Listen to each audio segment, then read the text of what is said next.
নমস্কাৰ স্বাগতম মিত্ৰ বাতৰিলৈ ষ্টুডিঅ'ত মই প্ৰাঞ্জল ৰাজ্যৰ বান পৰিস্থিতিক লৈ উদ্বিগ্ন চৰকাৰ বান পৰিস্থিতিক লৈ কেবিনেটত কেইবাটাও গুৰুত্বপূৰ্ণ সিদ্ধান্ত কাইলৈৰ পৰা জিলাই বাহৰ পাতি বান পৰিস্থিতি পৰ্যবেক্ষণ কৰিব মন্ত্ৰীসকলে 3 দিনৰ বাবে সংশ্লিষ্ট জিলাসমূহত বাহৰ পাতিব 21জনকৈ মন্ত্ৰীয়ে ডিব্ৰুগড় তিনিচুকীয়ালৈ যাব মন্ত্ৰী ৰঞ্জিত দাস চৰাইদেউত বাহৰ পাতিব মন্ত্ৰী যোগেন মোহনে শিৱসাগৰ যোৰহাটলৈ যাব মন্ত্ৰী বিমল বৰা ধেমাজি লখিমপুৰত বাহৰ পাতিব মন্ত্ৰী ৰণোজ পেগুৱে শোণিতপুৰত বাহৰ পাতিব মন্ত্ৰী পীযুষ হাজৰিকাই মাজুলীৰ বান পৰিস্থিতি পৰিদৰ্শন কৰিব মন্ত্ৰী জয়ন্ত মল্ল বৰুৱাই উদালগুৰিত বাহৰ পাতিব মন্ত্ৰী নন্দিতা গাৰ্লুচাই অহা সপ্তাহত বৰাকলৈ যাব মন্ত্ৰীৰ এটা দল 3-4 দিন বৰাকত বাহৰ পাতিব মুখ্যমন্ত্ৰীয়ে কাইলৈ মাজুলীৰ পৰিস্থিতিৰ বুজ ল'ব মুখ্যমন্ত্ৰীয়ে পৰহিলৈ ডিব্ৰুগড়ৰ বান চাব মুখ্যমন্ত্ৰী হিমন্ত বিশ্ব শৰ্মাই অন্যান্য জিলাৰো বান পৰিস্থিতি পৰিদৰ্শন কৰিব মুখ্যমন্ত্ৰীগৰাকীয়ে সেপ্টেম্বৰৰ ভিতৰত ক্ষতিগ্ৰস্ত স্থানসমূহ নিৰ্মাণ কৰিব চৰকাৰে বান সাহায্যৰ বাবে চৰকাৰে মুকলি কৰিছে 19,000 মেট্ৰিক টন চাউল জিলা আয়ুক্তসকলক ক্ষয়ক্ষতিৰ বুজ লৈ প্ৰতিবেদন প্ৰস্তুতৰ নিৰ্দেশ দিছে চৰকাৰে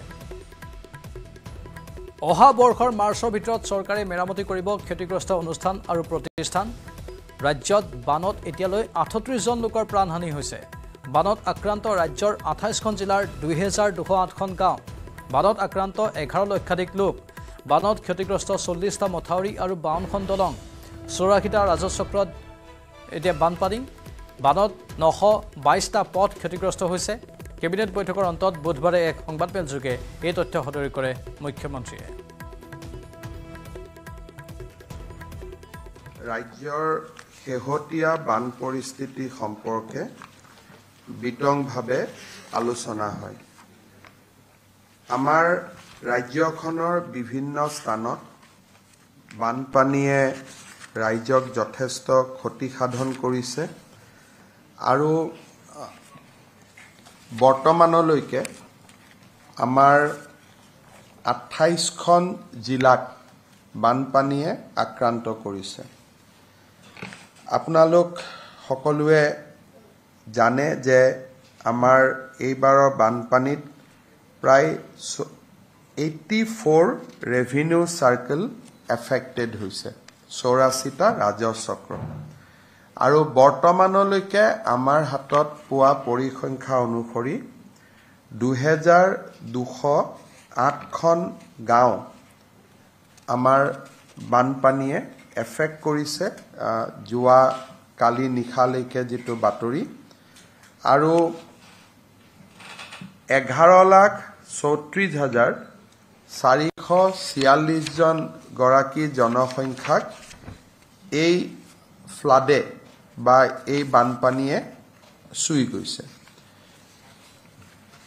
যদি আমি ক্ষয়ক্ষতিৰ পৰিমাণলৈকে চাব যাওঁ তেতিয়া হলে ফাৰ্স্ট ৱেভ সেকেন্ড ৱেভ এই ধৰণে আমি ক্ষয়ক্ষতিৰ এটা বিখত হিচাপ উলিয়াব লাগিব আৰু সেইবাবে আমি ইতিমধ্যে জিলা উপায়ুক্তসকলক বানপানীত ক্ষতিগ্ৰস্ত হোৱা লোকৰ ক্ষয়ক্ষতিৰ বিতং তথ্য সংগ্ৰহ কৰাৰ বাবে যুদ্ধকালীন গতিত সংগ্ৰহ কৰাৰ বাবে নিৰ্দেশ দিছো আমাৰ ৰাজ্যত সাধাৰণতে ধাৰণা কৰা হয় যে জলসম্পদ বিভাগে মথাউৰি বনায় কিন্তু দৰাচলতে জলসম্পদ বিভাগৰ লগতে কৃষি বিভাগ পঞ্চায়ত আৰু ৰুৰেল ডেভেলপমেন্ট ডিপাৰ্টমেন্ট আন বিভিন্ন ডিপাৰ্টমেন্টেও মথাউৰি বনায় ক্ষয়ক্ষতিৰ পৰা যদি চাব যাওঁ জলসম্পদ আৰু আন গোটেই কেইটা বিভাগৰ আমি যদি এটা কিউমুলেটিভ ডেটা চাওঁ তেতিয়ালে এইবাৰ 40টা মথাউৰি এই ঘটনাত বা এই বানপানীৰ সময়ত ক্ষতিগ্ৰস্ত হৈছে ইয়াৰ ভিতৰত বঙাইগাঁও জিলাত 2টা কাছাৰ জিলাত 3টা দৰং জিলাত 3টা ডিব্ৰুগড়ত 1টা গোৱালপাৰাত 1টা গোলাঘাটত 1টা হাইলাকান্দিত 3টা কামৰূপত 1টা কাৰ্বি আলঙত 2টা কৰিমগঞ্জত 6টা লখিমপুৰত 3টা মাজুলীত 1টা নগাঁৱত 2টা নলবাৰীত 6টা শোণিতপুৰত 2টা তামুলপুৰত 1টা আৰু উদালগুৰিত 2টা ইয়াৰ ভিতৰত ডিব্ৰুগড় গোলাঘাট আৰু মাজুলী নগাঁৱত ক্ষতিগ্ৰস্ত হোৱা 4টা মথাউৰি জলসম্পদ বিভাগৰ, আন দৰং জিলাতো এটা মথাউৰি জলসম্পদ বিভাগৰ, কিন্তু কম বেছি পৰিমাণে আন বিভাগেও নিৰ্মাণ কৰা মথাউৰিসমূহ এই ফ্লাডৰ সময়ত এফেক্ট হৈছে। নাগালেণ্ডত কেমেৰাৰ সন্মুখতে 500 ফুট তলত খাৱৈত পৰিল ট্ৰাক। মৰিয়নিৰ পৰা খাদ্য সামগ্ৰী কঢ়িয়াই নাগালেণ্ডৰ টুৱেনচাং চহৰলৈ গৈ আছিল ট্ৰাকখন। নাগালেণ্ডৰ টুৱেনচাং জিলাৰ ৱংথু বস্তিত মৰিয়নিৰ পৰা খাদ্য সামগ্ৰী কঢ়িওৱা ট্ৰাকখন মূল পথৰ পৰা 500 ফুট তলত খাৱৈত পৰি যায়। উল্লেখযোগ্য যে 5 দিন ধৰি নেৰানেপেৰা বৰষুণৰ ফলত পথৰ কাষৰ মাটি কোমল হৈ খহি যোৱাৰ ফলত এই দুৰ্ঘটনা সংঘটিত হয়। এই দুৰ্ঘটনাত সৌভাগ্যক্ৰমে ৰক্ষা পৰে চালক আৰু হেণ্ডিমেন।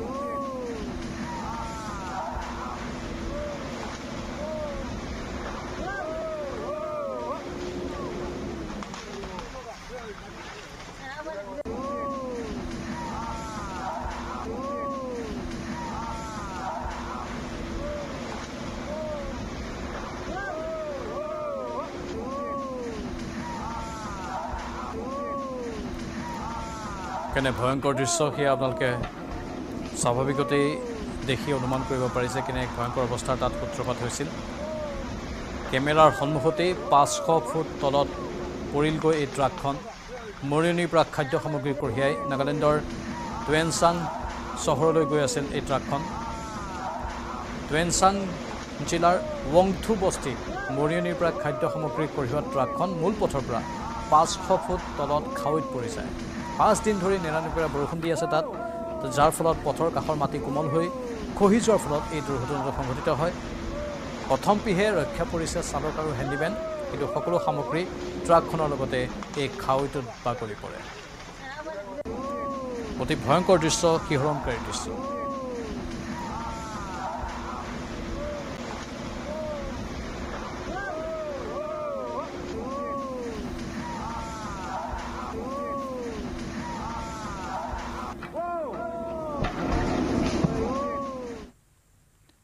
SC প্ৰাৰ্থীৰ বাবে সুখবৰ।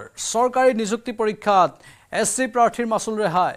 APSC পৰীক্ষাটো দিব নালাগে আবেদনৰ মাচুল। চৰকাৰে প্ৰণয়ন কৰিব বিশেষ আইন। ST আৰু SCৰ বাবে এই ঘোষণা মুখ্যমন্ত্ৰী হিমন্ত বিশ্ব শৰ্মাৰ। শুনাব বিচাৰিম।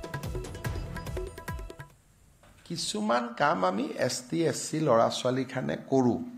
বাবা চাহেব আম্বেদকাৰে কৈ গৈছিলে, গতিকে ST SC হোৱা দিনাখনে আৰু জেনেৰেলৰ প্ৰশ্নটো নানো, পিছত আকৌ জেনেৰেলো পাই যাব।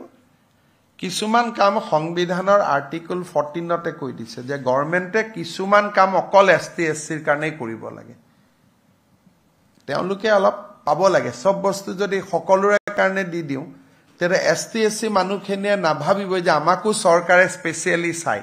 গতিকে 2টা দিন তেওঁলোকৰ কাৰণে থাকিব দিয়ক, 6 মাহ পিছত সকলোকে কৈ দিম। ইয়াত হাৰ্ডলি কেইটকা উঠে। 3rd গ্ৰেড আৰু 4th গ্ৰেডটো চবেই ফ্ৰীয়ে কৰে, অকল লোকসেৱা আয়োগৰ পৰীক্ষাকেইটা। ছোৱালীৰ কাৰণে কিবা এটা দিলে লগে লগে ল'ৰাক কেতিয়া দিব, ST SCৰ কাৰণে দিলে জেনেৰেলক কেতিয়া দিব। তেতিয়াহ'লে এই ছোৱালীখিনি বা ST SCখিনিয়ে প্ৰিভিলেজ ফিলেই নকৰিব কেতিয়াও যে সমাজে তেওঁলোকক গুৰুত্ব দিয়ে। সেইকাৰণে বাবা চাহেব আম্বেদকাৰ, ৰাম মনোহৰ লোহিয়াৰ দৰে মহিষীসকলে কৈ গৈছিল যে চৰকাৰে কিছুমান কাম অকল ST SC আৰু মহিলাসকলৰ কাৰণে কৰিব লাগে।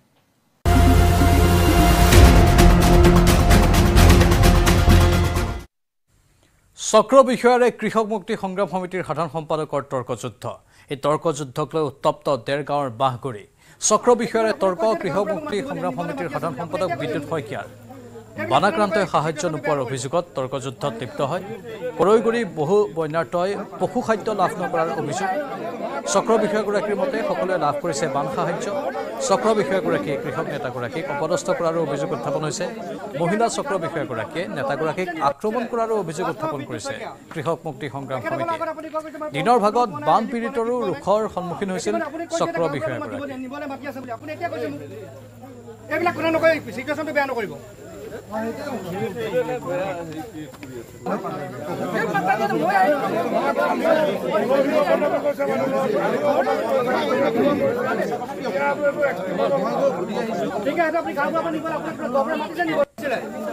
বিদ্যুৎ শইকীয়া তেখেতসকলৰ আগত আপুনি কৈছে মই বহু বকুধন পোৱা নাই, ৰেলিফ পোৱা নাই, কি পোৱা নাই।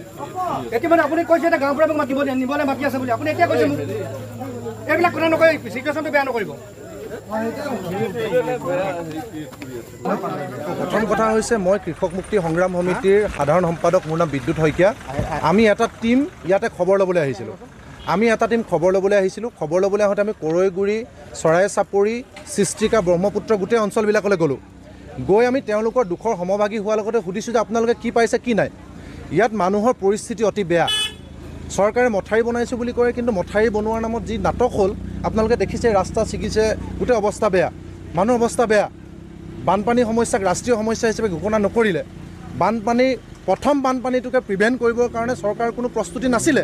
এই কথা বতৰাবিলাক ওলাই পৰিছে। এতিয়া সেই কথাটো ঢাকিবৰ কাৰণে বিস্কুট এপেকেট দি, চাউল আধা কেজি দি ৰিলিফ দিলে মানুহক নহ'ব নহয়। মানুহ এটা ঘাপ মাৰি মলম লগালে নহ'ব নহয়। এতিয়া মই যিকেইখন গাঁৱলৈ গ'লোঁ তাৰ বেছিভাগ মানুহে পশুখাদ্য পোৱা নাই। মই সেই কথাটো ঘূৰি যেতিয়া আহিলোঁ, মনটো দুখ মনে ঘূৰি আহিলোঁ। ঘূৰি আহি মই SDC ডাঙৰীয়ানীক লগ পালোঁ, ইয়াতে লগ পালোঁ। মই এইখিনিতে যেতিয়া নাৱৰ পৰা নামিলোঁ, SDC ডাঙৰীয়ানীক লগ পালোঁ। SDC ডাঙৰীয়ানীক লগ পাই ক'লোঁ যে বাইদেউ ৰিলিফ পোৱা নাই, কেটেল ফুড পোৱা নাই। তেতিয়া বাইদেউ মোক কৈছে তুমি কোন ক'বলৈ? মই কৈছোঁ মই কৃষক সংগঠন এটাক প্ৰতিনিধিত্ব কৰিছোঁ। মই তেওঁলোকৰ সমস্যাখিনি কিয় নক'ম? মোৰ ঘৰ ডেৰগাঁৱত, মই এটা সংগঠনক প্ৰতিনিধিত্ব কৰিছোঁ। মোকে যদি এনেকৈ কথা ক'বলৈ নিদিয়ে, সাধাৰণ মানুহক কেনেকৈ কথা ক'ব সাধাৰণ মানুহে? এইটো আচল ছবিটো এডমিনিষ্ট্ৰেশ্যনৰ। তেওঁলোকে মানে পাইছে বুলি এষ্টাব্লিছ কৰিব বিচাৰিছে। তেওঁলোকে কৈছে যে কিয় ক'বা, তেওঁলোকৰ কথাটো হৈছে নাই পোৱা বুলি। তুমি কোন? আৰু মই এটা কথা কৈ থওঁ দেই, SDC, গোলাঘাটৰ DC, গোটেই অসমৰ প্ৰশাসনক কৈছোঁ, মোৰ নাম বিদ্যুৎ শইকীয়া। মই 5 পইচা ক'তো 2 নম্বৰী কৰা মানুহ নহয়। মোক ডিঙিত কাটি দিলেও মাথাত বন্দুক তলৰ ৰাইজৰ সমস্যা এইখন মুখেদি ওলাব, এইখন মুখেদি ওলাইছে, ওলাব। ইয়াত খেদা মাৰি আহি পলিটিকেল পাৰ্টি ভেৰণীয়া গুণ্ডা মানিলে নহ'ব। কাছাৰৰ হাল চাপৰাত মথাউৰি ছিগি অভাৱনীয় পৰিস্থিতি। টুকুৰগ্ৰাম মথাউৰি ছিগাত বানৰ কবলত হাজাৰ হাজাৰ লোক। ক্ষতিগ্ৰস্ত হৈছে 10,000 পৰা 15,000 লোক। টুকুৰগ্ৰামত নতুনকৈ নিৰ্মাণ কৰা হৈছিল মথাউৰিটো। বৰাকৰ পানী সোমাই বৃহৎ অঞ্চল বুৰ যোৱাৰ আশংকা কৰা হৈছে। বৃদ্ধি পায়ে আছে বৰাক নৈৰ জলপৃষ্ঠ। আশ্ৰয় শিবিৰলৈ ঢাপলি মেলিছে বন্যাৰ্ত।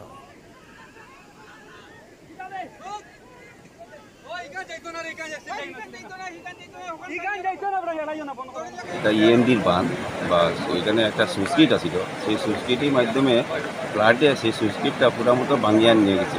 ভাঙ্গিয়া যাওয়ার পরে পুরা সাজ্জাপড়া জিপি, চিকনা জিপি, তাভাং, এবারে চাতলা সব জলমগ্ন হয়েছে এই ভাঙ্গনের কারণে। তদ্রূপ যেই জল কমার পরে কন্ট্রাক্টরের মারফতে কাজ চালু হয়েছিল ডিপার্টমেন্টের মানুষের, তারা আসিয়া এখানে জিও ব্যাগ 2টা লেয়ার বসাইয়া তারা চলে গেছে।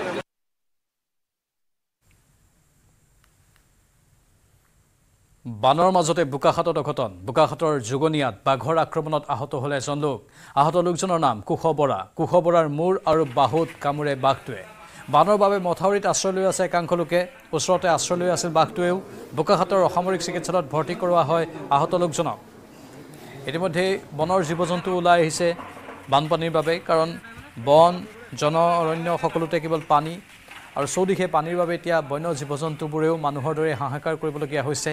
আৰু তাৰ মাজতে অঘটনো সংঘটিত হৈছে। এই অঘটন বোকাখাটৰ কাজিৰঙাৰ পৰা ওলাই অহা এটা ঢেকীয়াপতীয়া বাঘৰ আক্ৰমণ হ'ল। বোকাখাটৰ জুগনিয়াত এজন লোক আহত হ'ল। আহত লোকজনৰ নাম কুশ বৰা। কুশ বৰাৰ মূৰ আৰু বাহুত কামোৰে এই বাঘটোৱে। আহি থকা অৱস্থাত মানে বাঁহ আছে, জংঘল আছে, তাত মানে বাঘে ঠুকে আছে। তেনেকুৱা মানুহ মানে বহুত মানুহ আছিলে, যেনে খোৱা বোৱা কৰি বচালে। বচালে, বচোৱাৰ পিছত মানে সেইজনক ডাক মানে এটেক কৰিছে। আৰু কি নাম এইটো? কুশ বৰা। এইটো কোন জেগাত আছিলে?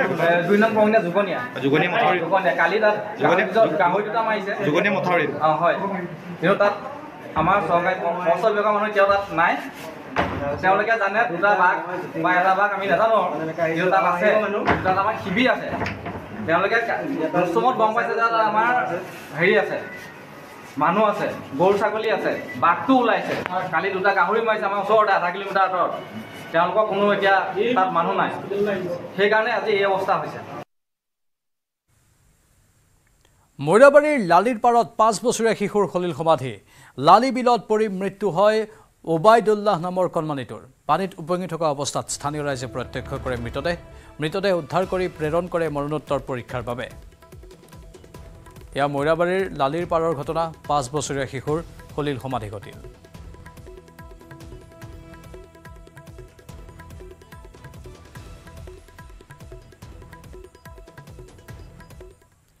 ব্ৰহ্মপুত্ৰৰ বুকুত জন্ম পালে এটি কন্যা সন্তান নৌকা চিকিৎসা শিবিৰতে সন্তান জন্ম দিলে এগৰাকী মহিলাই মৰিগাঁৱৰ কেইবাটাও চৰত স্থাপন কৰা হৈছিল স্বাস্থ্য শিবিৰ খান্দহাইতি চৰৰ এগৰাকী গৰ্ভৱতী মহিলাক উদ্ধাৰ কৰি আনি থকা অৱস্থাতেই নাওতে জন্ম হয় কন্যা সন্তানটি পাছত ঝাৰগাঁও প্ৰাথমিক চিকিৎসালয়ত ভৰ্তি কৰোৱা হয় প্ৰসূতিগৰাকী মৰিগাঁও জিলাৰ প্ৰতিখন চিকিৎসালয়তে সষ্টম হৈ আছে চিকিৎসক আৰু স্বাস্থ্যকৰ্মী বানাক্ৰান্ত এলেকাসমূহত স্বাস্থ্য শিবিৰ স্থাপনৰ ক্ষেত্ৰতো যাৱতীয় ব্যৱস্থা গ্ৰহণ কৰিছে স্বাস্থ্য বিভাগে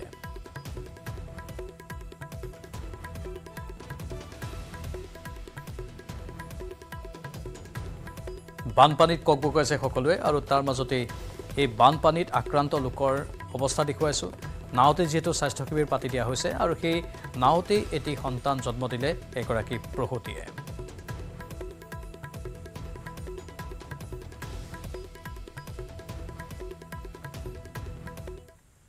অৱশেষত ট্ৰেংকুলাইজ কৰা হ'ল জুৰিয়াৰ জেংগনিত সন্ত্ৰাসৰ সৃষ্টি কৰা বাঘটোক গুৱাহাটীৰ পৰা যোৱা বনৰক্ষীৰ দলে ট্ৰেংকুলাইজ কৰে বাঘটোক নগাঁও জিলা বনৰক্ষীৰ নেতৃত্বত গৈছিল গুৱাহাটীৰ দলটো এতিয়াও আবদ্ধ কৰিবলৈ সক্ষম হোৱা নাই বাঘটো পুৱা বাঘটোৰ আক্ৰমণত আহত হৈছিল 2জন লোক ট্ৰেংকুলাইজ কৰাৰ পাছতো বাঘটোৱে আন এজন লোকক আক্ৰমণ কৰে এই বাঘটোৱে কেনেধৰণৰ আতংক বিয়পাইছিল তাৰেই কিছু দৃশ্য আপোনালোকক দেখুৱাইছোঁ বাঘটোক ট্ৰেংকুলাইজ কৰা হৈছে কিন্তু 2জনকৈ লোক ইতিমধ্যে আঘাতপ্ৰাপ্ত হৈছে বাঘটোৰ আক্ৰমণত বোকাখাততো এজন লোক আঘাতপ্ৰাপ্ত হৈছে বাঘৰ আক্ৰমণত আজি সন্ধিয়াৰ সেই ঘটনা সেই লোকজনক ইতিমধ্যে চিকিৎসালয়ত ভৰ্তি কৰা হৈছে নাম তেওঁৰ কুশ বৰা তাৰ বিপৰীতে এই স্থানতে জেংগনি নামৰ জুৰিয়াৰ অঞ্চলটোতো বাঘে আতংকৰ সৃষ্টি কৰিছে আৰু যাৰ ফলত স্থানীয় লোকসকলৰ মাজত হাহাকাৰ অৱস্থা ট্ৰেংকুলাইজ কৰা হ'ল যদিও বাঘটোক পিঞ্জৰাত ভিতৰলৈ আনিবলৈ সক্ষম হোৱা নাই বন বিভাগে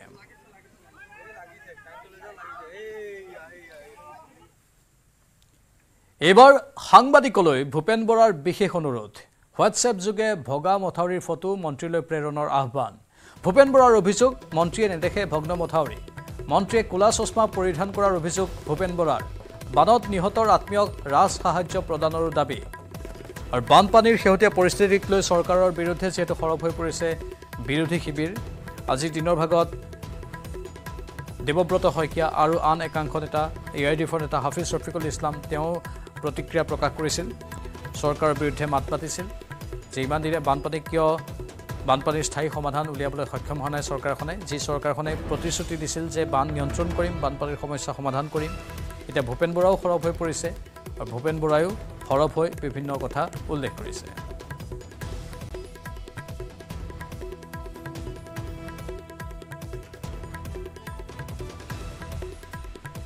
অসমৰ সংবাদ মাধ্যমকো অনুৰোধ কৰিম আপোনালোকে মই দেখিছোঁ যে ৰ'দে বৰষুণে ঘূৰি বিভিন্ন ভগা মথাউৰিবিলাক আপোনালোকে পৰিদৰ্শন কৰিছে ৰাইজৰ কাষত থিয় দিছে কিছুমান মন্ত্ৰীয়ে এতিয়া চকুত ক'লা চশমা লগাই লৈছে এইবিলাক নেদেখে সেইকাৰণে বিচাৰ খোচাৰ কৰি তেওঁলোকৰ হোৱাটছআপ নম্বৰটো লৈ আপোনালোকৰ যিবিলাক ফুটেজ এই ফুটেজবিলাক মন্ত্ৰীবিলাকলৈ পঠাব অলপ হয়তো তেতিয়া গম পাব যে মাথাউৰি ছিগিছে ৰাইজ বানপানীত ভুগি আছে এই দুৰ্যোগৰ মাজতে ডিমা হাছাও জিলাৰ আয়ুক্তৰ বিৰুদ্ধে গুৰুতৰ অভিযোগ জিলা আয়ুক্ত সীমান্ত কুমাৰ দাসৰ বিৰুদ্ধে লিখিত অভিযোগ দাখিল কৰা হৈছে এনডিআৰএফৰ প্ৰথম বেটেলিয়নৰ অধিনায়কে লিখিলে অভিযোগ পত্ৰ উদ্ধাৰকাৰী এনডিআৰএফৰ দলক অভব্য আচৰণৰ অভিযোগ জিলা আয়ুক্তৰ বিৰুদ্ধে জিলা আয়ুক্ত দাসৰ বিৰুদ্ধে দায়িত্বহীন আৰু অসৎ আচৰণৰ অভিযোগ এনডিআৰএফৰ প্ৰথম বেটেলিয়নৰ অধিনায়ক HPS কান্দাৰীয়ে লিখিলে অভিযোগ পত্ৰ ৰাজ্যৰ ৰাজহ আৰু দুৰ্যোগ প্ৰশমন বিভাগৰ প্ৰধান সচিবলৈ এনডিআৰএফৰ এই অভিযোগ পত্ৰ এনডিআৰএফৰ উদ্ধাৰকাৰী দলক জিলালৈ মাতি নি থকা মেলাৰ সুবিধা নিদিয়াৰ অভিযোগ উত্থাপন কৰিছে থকা মেলাৰ সুবিধা বিচৰাত এনডিআৰএফৰ সহ অধিনায়কক অভদ্ৰ আৰু অনুচিত ব্যৱহাৰৰো অভিযোগ উত্থাপন হৈছে এনডিআৰএফৰ 25 উদ্ধাৰকাৰীক 30 মেৰ পৰা 6 জুন পৰ্যন্ত অসুবিধাজনক অৱস্থাত ৰাখিছিল উদ্ধাৰকাৰী দলটোৰ কমাণ্ডাৰ নৃপেন্দ্ৰ কুমাৰ তিৱাৰীক জিলা আয়ুক্তই কৰিছিল দুৰ্ব্যৱহাৰ জিলা আয়ুক্ত সীমান্ত কুমাৰ দাসৰ বিৰুদ্ধে বিভাগীয় ব্যৱস্থা গ্ৰহণৰ অনুৰোধ এনডিআৰএফৰ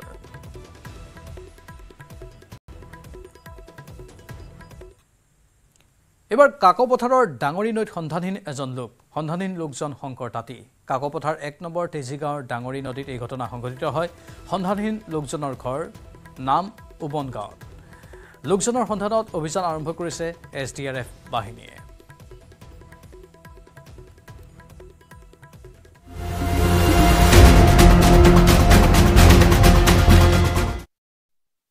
গুৱাহাটীৰ 6 মাইলৰ পৰা আইনৰ ছাত্ৰীক অপহৰণকাৰীৰ কবলৰ পৰা পলাই আত্মৰক্ষা ছাত্ৰীৰ আমিনগাঁৱৰ নাৰায়ণা হস্পিটেলত আত্মগোপন ছাত্ৰীগৰাকীৰ হস্পিটেল কৰ্তৃপক্ষৰ তৎপৰতাত পাছত উদ্ধাৰ হয় অপহৃত ছাত্ৰীগৰাকী। এই গ্ৰেপ্তাৰৰ ঘটনাৰে জড়িত আশ্ৰাফ জামান নামৰ এজন যুৱক প্ৰেমৰ প্ৰস্তাৱ নাকচ কৰাৰ বাবে অপহৰণকাণ্ড সংঘটিত কৰাৰ অভিযোগ আৰু ইতিমধ্যে আশ্ৰাফ জামান নামৰ এজন যুৱকক এই সমগ্ৰ ঘটনাৰে জড়িত অভিযোগত গ্ৰেপ্তাৰ কৰা হৈছে। বৰ্তমান আৰক্ষীৰ জিম্মাত আছে এগৰাকী আশ্ৰাফ জামান।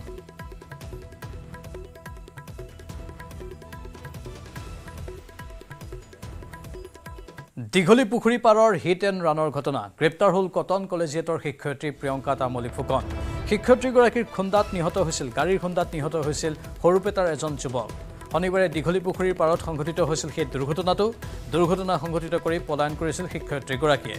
পাণবজাৰ আৰক্ষীৰ জেৰাৰ অন্তত গ্ৰেপ্তাৰ কৰা হ'ল প্ৰিয়ংকা তামলী ফুকনক।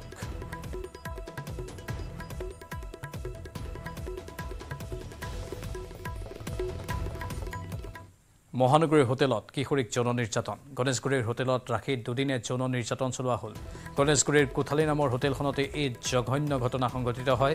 আত্মীয়ই ফুচুলাই গুৱাহাটীলৈ আনিছিল কিশোৰীগৰাকীক। আৰক্ষীয়ে অভিযান চলাই আটক কৰিছে দুয়োৰে জিম্মাৰ পৰা উদ্ধাৰ হৈছে 6 লাখ টকা। কোনো নথি পত্ৰ নোহোৱাকৈয়ে দুয়োকে ৰুম দিছিল কোঠালী হোটেল কৰ্তৃপক্ষই। সেয়েহে প্ৰশ্ন উত্থাপন হৈছে যে একাংশ হোটেলে কিয় এনেধৰণৰ কামবোৰ কৰি ফুৰে।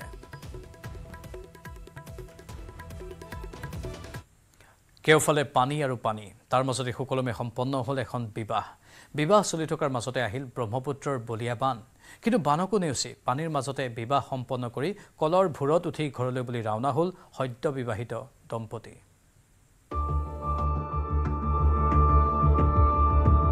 কেওফালে পানী আৰু পানী, তাৰ মাজতে সুকলমে সম্পন্ন হ'ল এখন বিবাহ। ৰূপহীহঁতৰ 2 নং ফুৰাবন্ধাৰ নিবাসী বজেন্দ্ৰ মণ্ডল আৰু জয়মতী মণ্ডলৰ কন্যা শিল্পী মণ্ডলৰ বিবাহ চলি থকাৰ মাজতে আহিল ব্ৰহ্মপুত্ৰৰ বলিয়াবান। বেলগুৰিৰ দৰা সুৰজিৎ মণ্ডলৰ সৈতে কন্যা শিল্পী মণ্ডলৰ বিবাহ পানীৰ মাজতে সম্পন্ন হ'ল।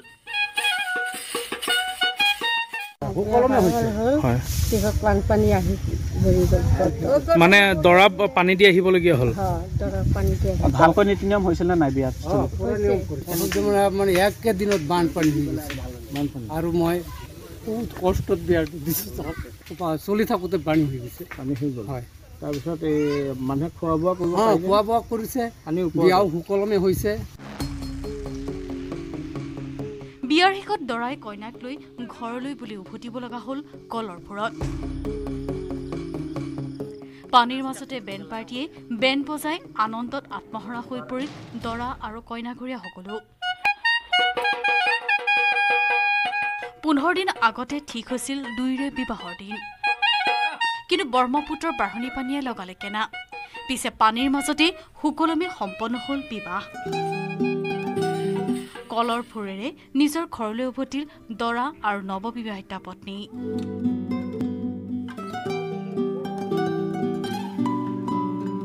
ৰূপহীহঁতৰ পৰা মুজামিল হক, নিউজ 18 অসম নৰ্থ ইষ্ট।